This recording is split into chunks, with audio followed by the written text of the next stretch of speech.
Oui,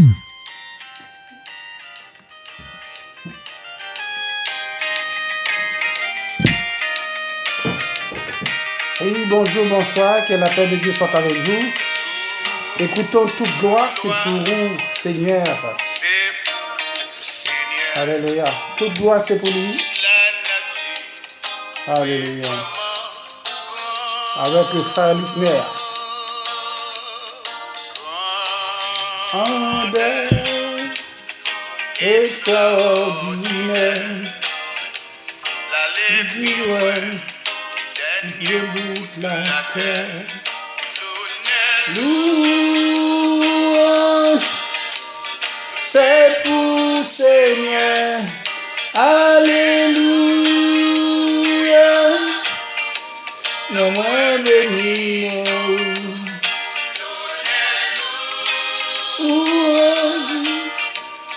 C'est pour Seigneur. Alléluia. Non moins béni.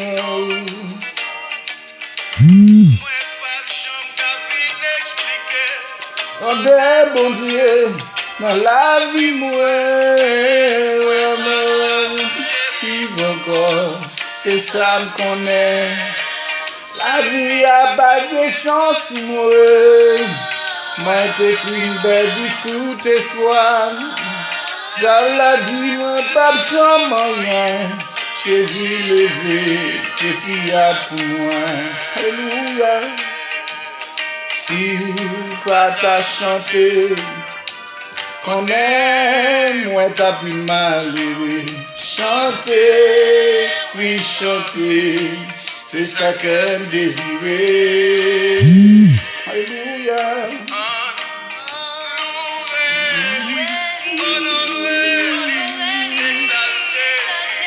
Il gloire, il si grand, et il s'en passe. Alléluia, c'est pour Seigneur. Alléluia. À moi béni, louange, c'est pour Seigneur. Alléluia.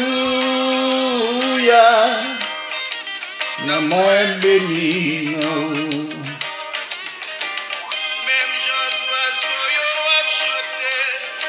ah bon Dieu,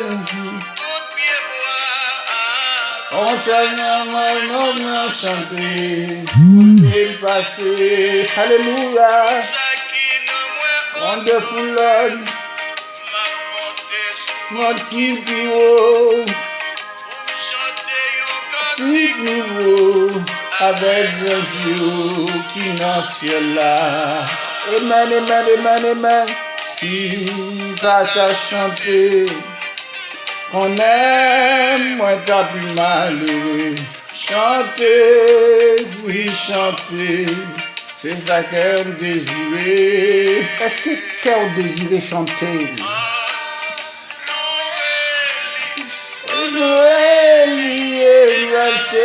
Louons le Seigneur. Louez l'Éternel car il est bon, dit David, car sa miséricorde durera toujours.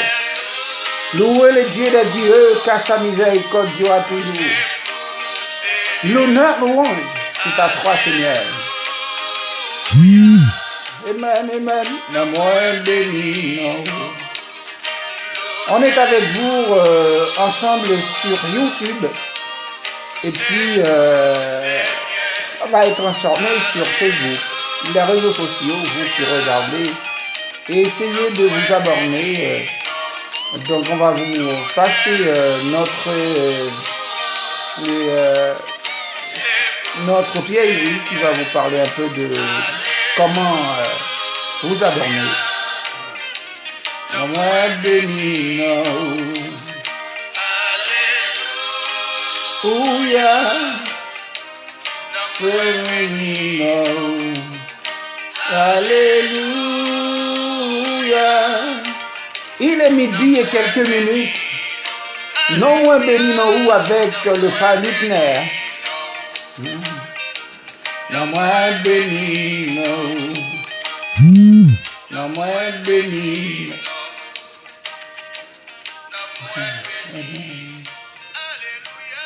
Que ton âme bénisse son nom. Alléluia. Oui, merci Seigneur. Alléluia. Non moins béni, non. C'était le frère Luckner, qui chantait la louange du Seigneur. Donc, on est tous bénis. Et on a été tous bénis dans cette chanson édifiante. Donc, l'heure arrive où nous allons prier, remercier le Seigneur pour ce qu'il a fait dans nos vies et ce qu'il représente pour nous. Donc, et certain est vrai, il faut en profiter le moment pendant qu'il est midi. Donc, j'en profite, vous qui êtes de partout dans le monde, États-Unis, Canada, Brésil, Haïti, donc la France, Chili, peu importe, la Guyane, donc peu importe là où vous soyez, donc je vous invite à prier ensemble pour rehausser la gloire du Seigneur. On va prier, remercier le Seigneur, c'est notre première prière. Donc, on va prier ensemble. Seigneur Dieu puissant, Dieu de bonté, Dieu de miséricorde, de toute éternité. L'éternité en éternité, Seigneur, d'éternité en éternité, tu es Dieu Père. Merci ce midi, Papa. On est vendredi, Seigneur, au Dieu 13 juillet 2018. Seigneur, que tu nous as fait voir ce jour. C'est une grâce imméritée. C'est pour cela, Seigneur, nous voulons te remercier, Seigneur, parce que tu es au tout pour nous, Seigneur. Du fumier, tu relèves l'indigent, de la poussière, tu lui fais asseoir parmi les grands. Père, merci pour tout cela. Merci pour la santé, merci pour la vie, merci pour ma famille, merci pour la protection de mes frères et sœurs, ceux qui nous écoutent, ceux qui nous regardent. Seigneur, merci. Sois élevé et que toute la gloire te revienne au nom puissant de Jésus-Christ. Amen. Nous allons continuer à prier. Nous allons faire la prière de pardon. Nous allons demander pardon au Seigneur pour nos fautes, car nous sommes tous des pécheurs. Père fidèle, tu es fidèle. Nous, Seigneur, nous autres, nous sommes infidèles. C'est pour cela, Seigneur, nous voulons te demander pardon pour nos fautes. Seigneur, comme disait David, je suis né dans l'iniquité et ma mère m'a conçu dans le péché, mais tu veux que la vérité soit au fond du cœur. Père, nous voulons, Seigneur, vivre, nourrir la vérité, Seigneur, au fond de notre cœur. Père, aide-nous, Seigneur, à comprendre, cher Seigneur, à nous soumettre devant toi, à nous courber devant toi, à nous baisser et rabaisser devant toi, Père. Nous voulons te demander pardon, premièrement pour nos fautes, Seigneur. Deuxièmement pour les fautes, Seigneur, de nos enfants. Père, comme faisait Job. Seigneur, pardon pour nos fautes, pardon pour nos pensées, pardon, Seigneur, pour nos regards, pardon, Seigneur, pour nos attitudes, pour nos aptitudes, Père. Tu es le Dieu de pardon. Je te demande pardon, Père. Que tu sois élevé, cher Seigneur. Merci d'avance, Seigneur, pour ton pardon. Au nom puissant de Jésus-Christ. Amen. Donc, on va continuer à prier. La troisième prière, c'est pour les malades. Partout, on va élever les hôpitaux, les médecins qui soignent les malades. On va élever les patients devant le Seigneur, car le Seigneur est le seul à pouvoir guérir les maladies incurables. Donc, ceux qui sont atteints d'une maladie incurable, donc, le Seigneur va pouvoir agir d'une façon ou d'une autre. Donc, il est le seul à pouvoir rendre possible même l'impossibilité. Donc, on va élever les malades devant le Seigneur. Il y en a qui n'ont pas de possibilité, qui n'ont pas de moyens d'aller voir un médecin. On va les élever aussi devant le Seigneur. Seigneur, encore de nouveau, Père, nous te remercions, nous te louons, nous t'exaltons, Père d'amour, pour ce moment opportun, ce grand jour, cher Seigneur, et oh Dieu, nous élevons devant toi ces malades qui ont besoin de toi, ces malades, Seigneur, qui a soif de la justice, ces malades, Seigneur, qui souffrent, oh Dieu, qui sont atteints d'une maladie incurable, Seigneur, dont tu es le médecin par excellence. Rien n'est impossible à celui qui croit, Père. Seigneur, je t'en prie de visiter ces hôpitaux, là où se trouvent ces malades, ces patients. Je t'en prie, cher Seigneur, de faciliter les tâches pour les médecins qui soignent ces malades, Père. Merci, cher Seigneur, car tu as déjà pensé, tu as déjà, oh Dieu, intervenu, Père d'amour. Seigneur, merci. Pense, cher Seigneur, également à ceux qui sont chez eux, qui n'ont pas de moyens d'aller voir un médecin, mais tu, Seigneur, tu connais, Père, leur adresse, cher Seigneur. Je te demande d'intervenir, cher Seigneur, d'agir possiblement, Seigneur, sans oublier le petit Néhim, cher Seigneur, qui est hospitalisé, Seigneur, oh Dieu, à l'hôpital Necker, cher Seigneur, je t'en prie de toucher ce petit, Seigneur, sans oublier, Seigneur, la sœur au 106 du Canada, cher Seigneur, je n'oublie pas, cher Seigneur, nos frères et sœurs de Saint-Martin, cher Seigneur, qui ont besoin, qui ont soif de la justice, cher Seigneur, qui attendent de toi, Seigneur, une réponse, oh Dieu, pour leurs problèmes, cher Seigneur. Merci d'avance, car tu as déjà, Seigneur, donné une solution, Seigneur, à leurs problèmes. Père d'amour, merci, cher Seigneur, oh Dieu, de penser, Père d'amour, à nos sœurs des États-Unis, telles que notre sœur malade Gertrude, cher Seigneur. Je t'en prie, cher Seigneur, de la toucher. Je t'en prie de la visiter, Père d'amour, car tu es le seul à pouvoir visiter, le seul à pouvoir transformer. Seigneur, touche notre sœur. Touche, Seigneur, nos frères et sœurs qui souffrent, oh Dieu. Père d'amour, sois élevé, que toute la gloire te revienne. N'oublie pas également les malades spirituels, ceux qui ont du mal à s'approcher de toi, Père. Je t'en prie, Seigneur, de leur toucher au nom puissant de Jésus-Christ. Merci, Seigneur. Sois élevé au nom de Jésus. Amen. Donc, on va faire notre quatrième prière. Donc, on a un minimum 4 prières à faire, s'il faut, et faire une 5e, pourquoi pas. Mais on va faire ces 4. C'est obligatoire de faire les 4.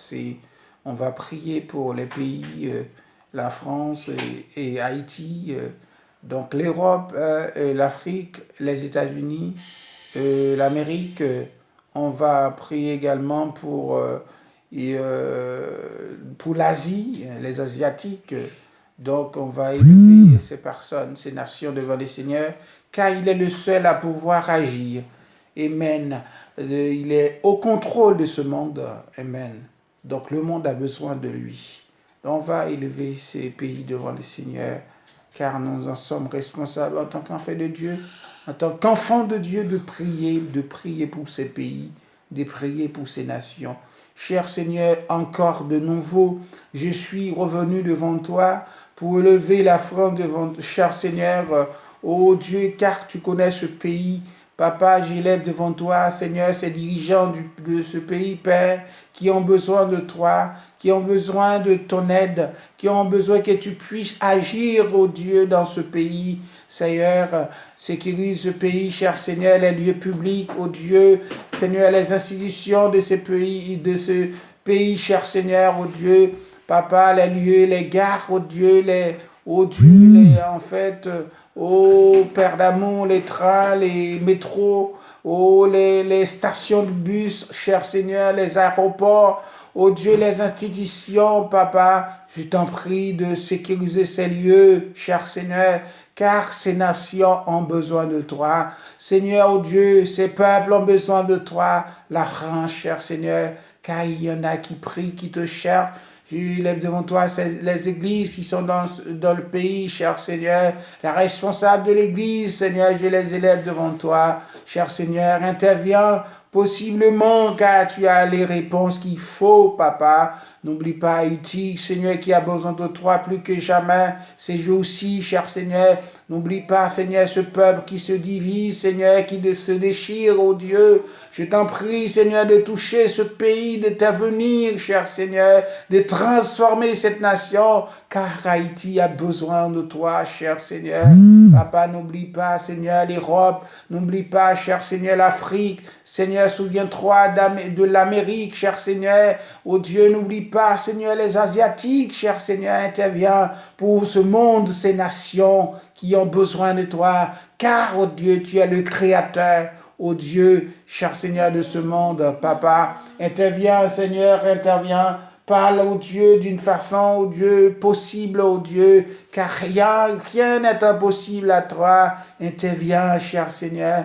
Interviens pour ces peuples, interviens pour ces nations qui ont soif, qui ont besoin, ces nations qui ont soif, oh Dieu, ces nations qui ont soif, qui ont besoin de toi, cher Seigneur, qui ont besoin de ta présence. Interviens, cher Seigneur, possiblement, que ces nations te connaissent, qu'elles t'acceptent dans leur vie, cher Seigneur, qu'elles sachent que toi, tu es le seul à pouvoir changer, à pouvoir transformer, Père. Je t'en prie d'avoir pitié pour ce monde, Seigneur, alléluia, ce monde à l'envers, oh Dieu, ce monde dépourvu de sens. Père, interviens, oh Dieu, interviens. Je sais que l'univers est créé, a été créé par ton pouvoir. Père, interviens au nom puissant de Jésus-Christ. Amen. Nous allons, alléluia, et alléluia, merci Seigneur, parler un peu avant de parler de la parole, et on va juste faire un rappel sur l'évangéliste, la conduite de l'évangéliste. Donc si vous faites une rétrospective, hein, donc vous allez voir dans une vidéo là où je parlais de l'évangéliste, du caractère de l'évangéliste. Donc, il y a des choses que j'avais pas tout dit. Donc, je vais en fait vous rappeler un peu sur la conduite totale d'un évangéliste. Mais avant de vous parler, je veux vous remercier pour votre assistance. Je veux vous remercier en fait pour votre écoute. Je veux vous remercier pour votre compréhension et aussi vos commentaires. Donc je vous aime. Donc j'ai salué toutes et tous. Salutations à toutes et à tous. Et quel que soit l'endroit où tu te trouves, donc quel que soit le pays où tu te trouves, mon frère ou ma soeur, je te salue, sache. Donc je t'aime. Donc je veux te parler de la conduite de l'évangéliste. On nous a dit que l'évangéliste doit se souvenir que son ministère ne s'arrête pas à la clé. Pardon. Je reprends. L'évangéliste doit se souvenir. L'évangéliste, il doit se souvenir que son ministère ne s'arrête pas à la clé. Pourquoi? Sa conduite,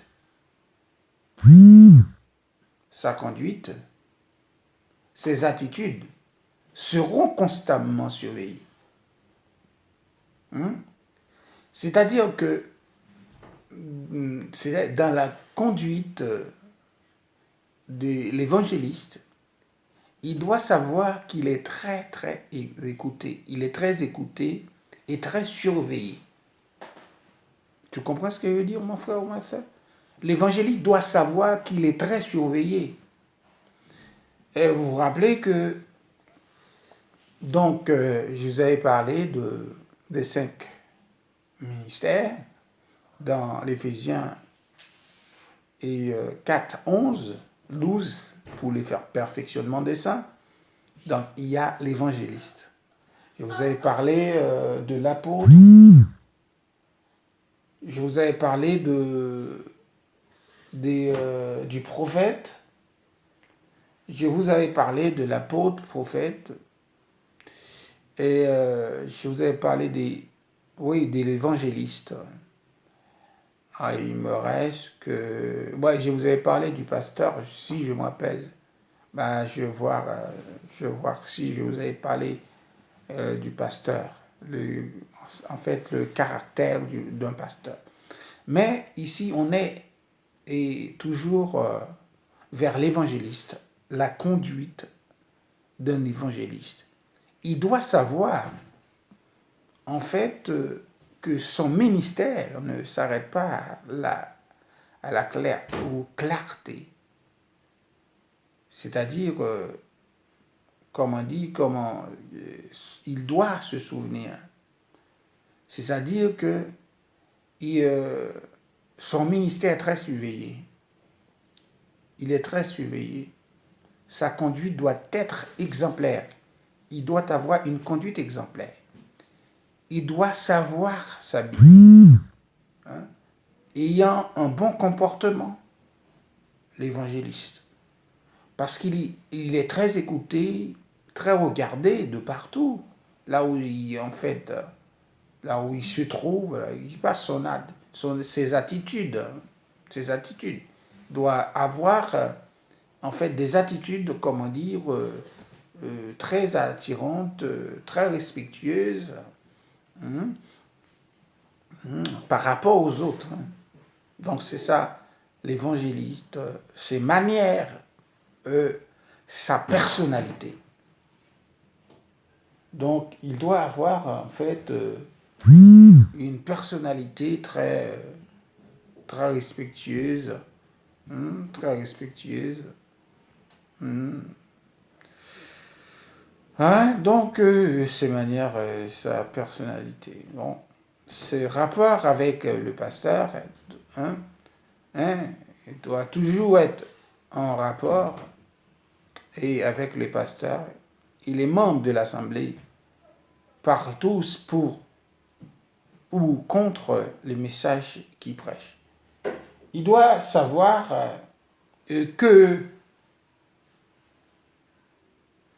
il doit savoir, l'évangéliste, que, en fait, les membres de l'Église, parfois, ils peuvent parler contre ou pour son message. C'est-à-dire, en écoutant son message, ça peut être dégénéré. Ça peut être dégénéré. En fait, les membres peuvent parler de mal contre lui.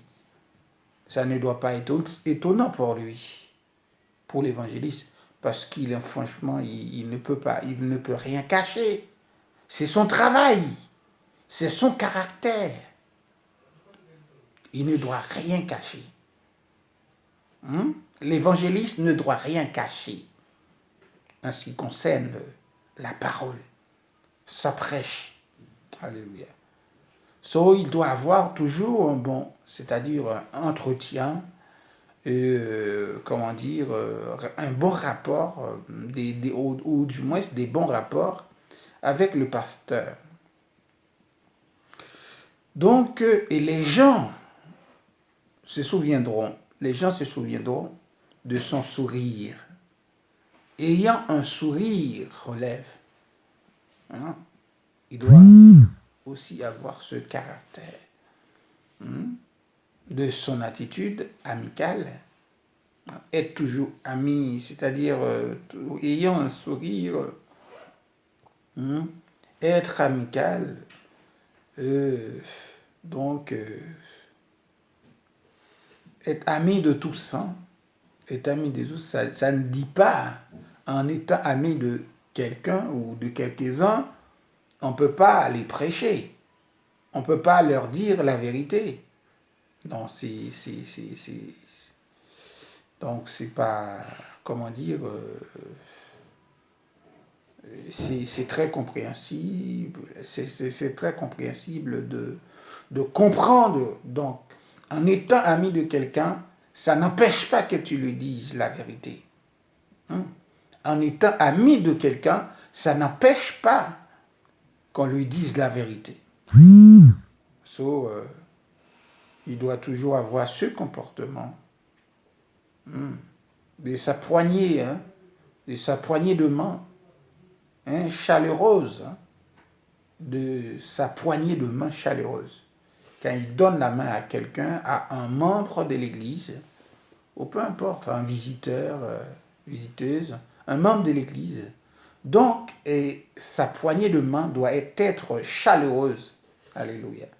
Et quand il parle, tout le monde a envie de l'écouter. Tout le monde a l'envie de l'écouter. C'est ça le caractère d'un évangéliste, sa conduite. Longtemps après avoir oublié certains des messages qu'il aura prêchés.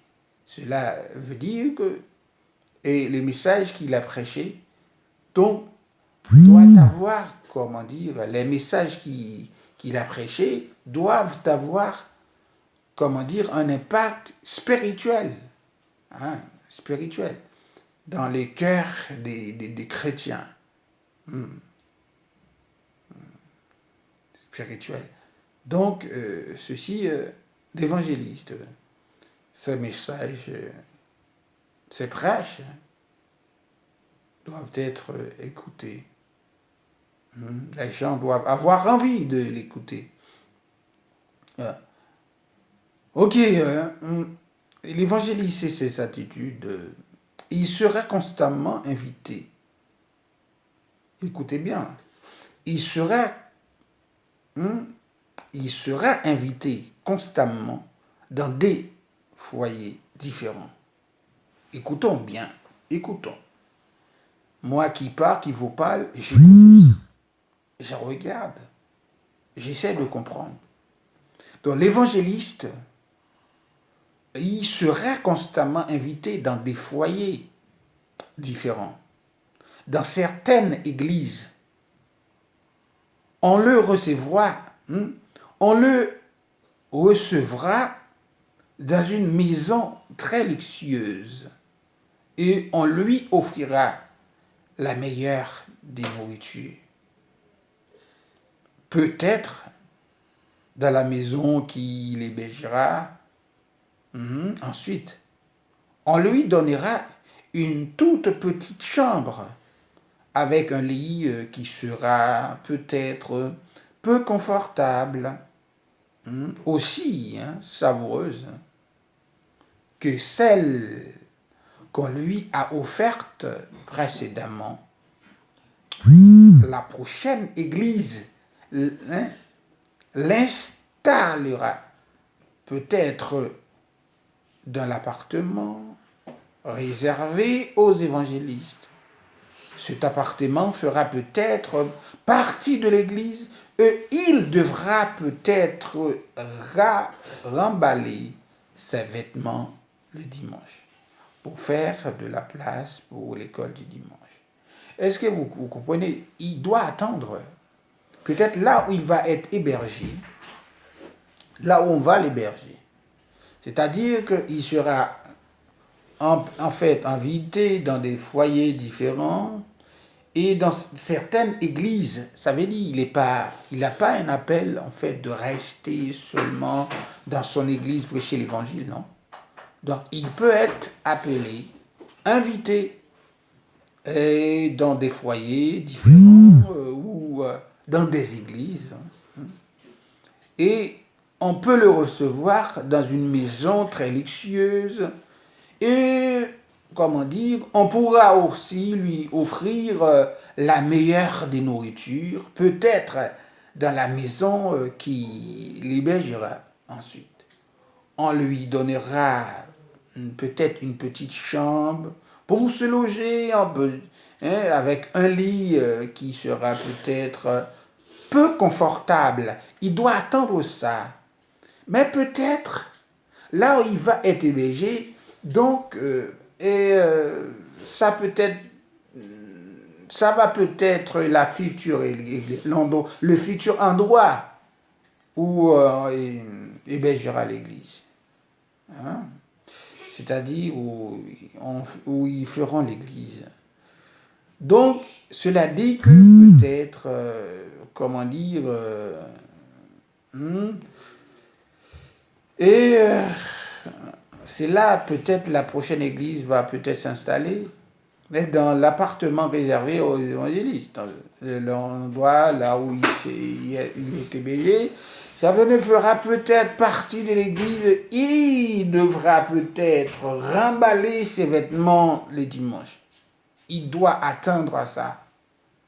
Il ne doit pas avoir un comportement bizarre, c'est-à-dire de l'orgueil. Il ne doit pas nourrir l'orgueil, l'évangéliste, non. Il doit être simple, un serviteur simple. Agir par la simplicité. C'est ça, le caractère de l'évangéliste. Il doit attendre à tout. L'évangéliste doit attendre à tout. Dans toutes ces conditions et circonstances, mes bien-aimés, l'évangéliste doit rester gai et reconnaissant. Est-ce que tu comprends ce que je veux dire, mon frère ou ma soeur? Dans toutes ces circonstances, l'évangéliste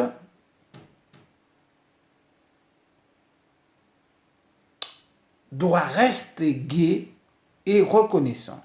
Il ne doit jamais se plaindre ni critiquer. S'il est rempli d'amertume,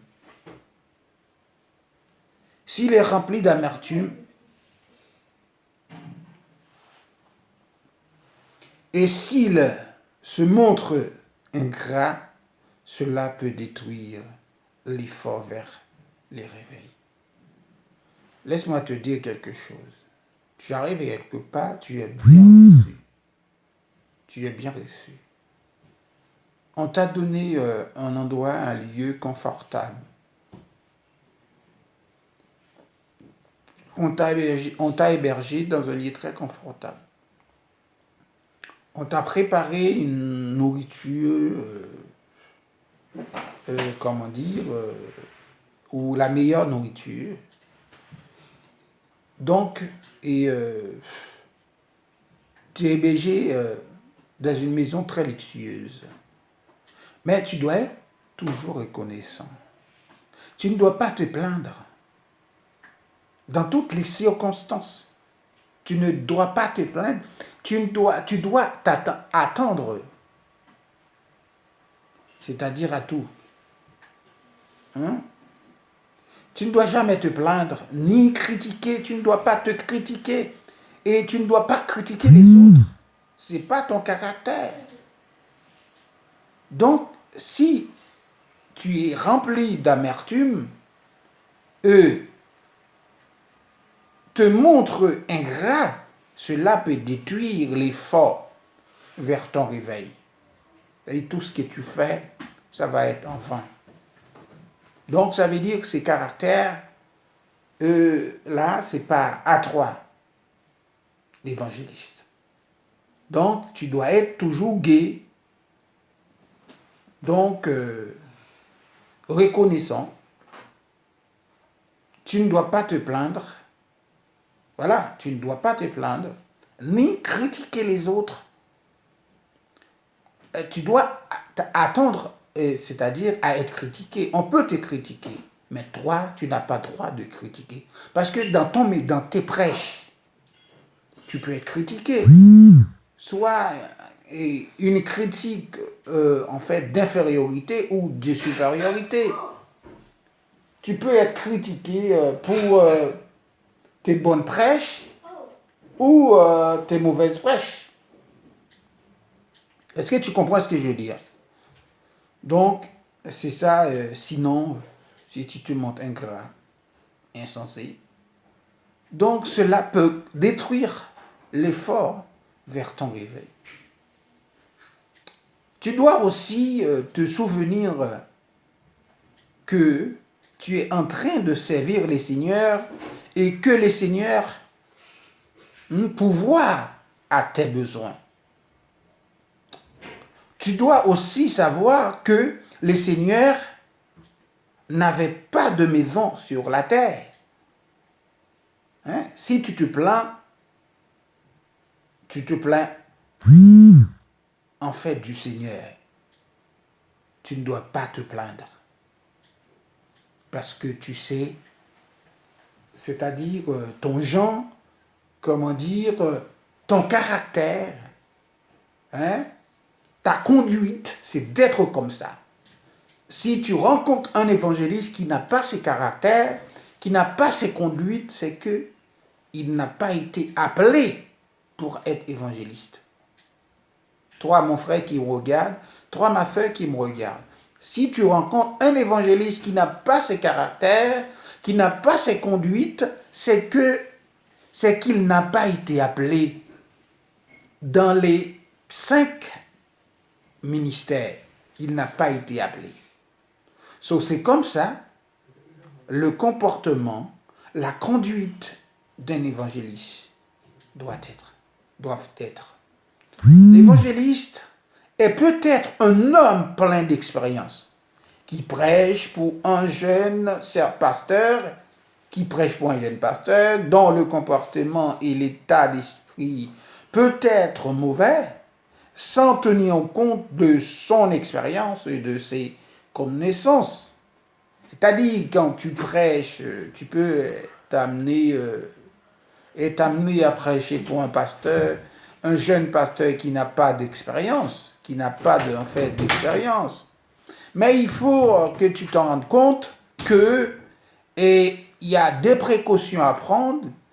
Il y a des précautions à prendre quand tu prêches pour un jeune pasteur, parce que tes prêches sont très dures parfois, sont très émouvantes parfois, tes prêches. Parce que c'est comme une épée à des tranchants. Une épée à des tranchants. Ça peut blesser et ça peut aussi guérir. Il est appelé à blesser et aussi en même temps guérir. Donc, c'est-à-dire, il doit avoir ces comportements. Il doit avoir ce comportement-là. Il doit avoir. Donc, l'évangéliste doit avoir ce comportement-là. Donc, il doit attendre. Il doit attendre à tout cela. Donc, sans se tenir compte, il doit rester dans un esprit d'humilité. Vous savez que la Bible dit l'humilité précède la gloire. Quand on est humble, la gloire de Dieu, il est là pour combler les cœurs de quelqu'un qui est humble. La présence de Dieu est près de ceux ou celles qui sont humbles, ou celui ou celle qui est humble. Donc c'est comme ça, mon frère, ma soeur, et l'humilité il doit rester dans un esprit d'humilité et de coopération. Un esprit d'humilité et de coopération. Il doit coopérer, conseiller, donner de bons conseils. Donc, il est appelé à ça. Il doit se souvenir qu'il est en train de travailler sous la direction d'un pasteur. C'est ce qu'il doit se rendre compte. C'est pas parce que tu travailles sous la direction d'un pasteur qu'un pasteur peut faire ce qu'il veut avec toi. Non.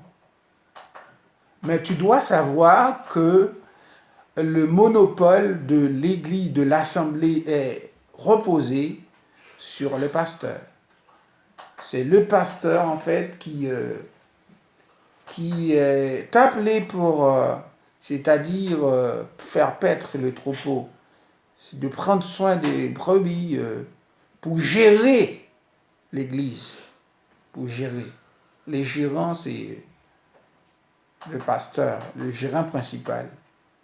Hein, le gérant principal. Parce que toi, évangéliste, tu peux être appelé pour aller prêcher ailleurs, pour aller visiter certaines,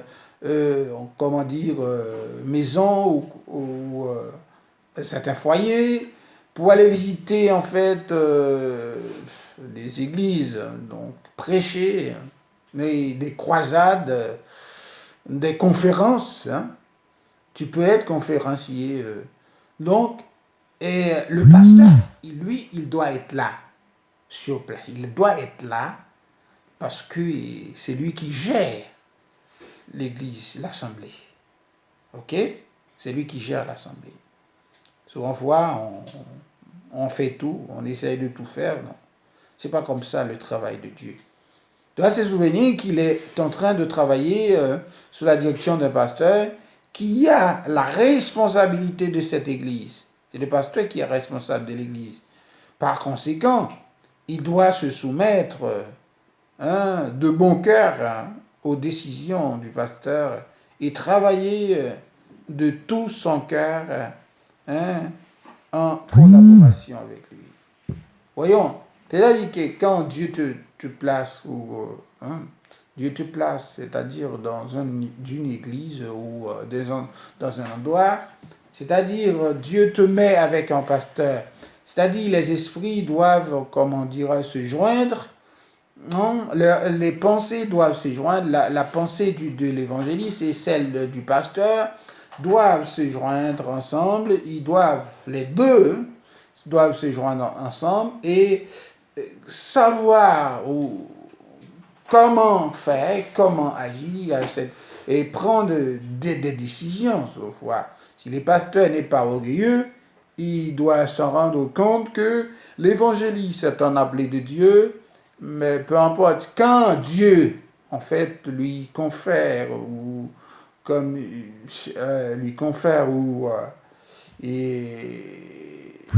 commissionne pour une mission, hein, donc, en fait, il doit communiquer cela au pasteur. Il doit dire au pasteur, voilà ce que j'ai reçu de Dieu. Et comment tu vois cela et qu'est-ce que tu penses? J'ai reçu un message de la part de Dieu, voilà, je devrais me déplacer pour aller qu'est-ce que tu penses? Ils doivent travailler les deux en collaboration pour l'avancement de l'œuvre de Dieu. C'est ça, l'évangéliste. Alléluia. C'est ça, l'évangéliste. L'évangélisation et sa présentation, il y a beaucoup, mais je ne vais pas vous tout dire, mais si l'évangéliste n'oublie pas, qu'il est un ambassadeur, c'est que de Christ. Vous savez, l'évangéliste est un ambassadeur de Christ.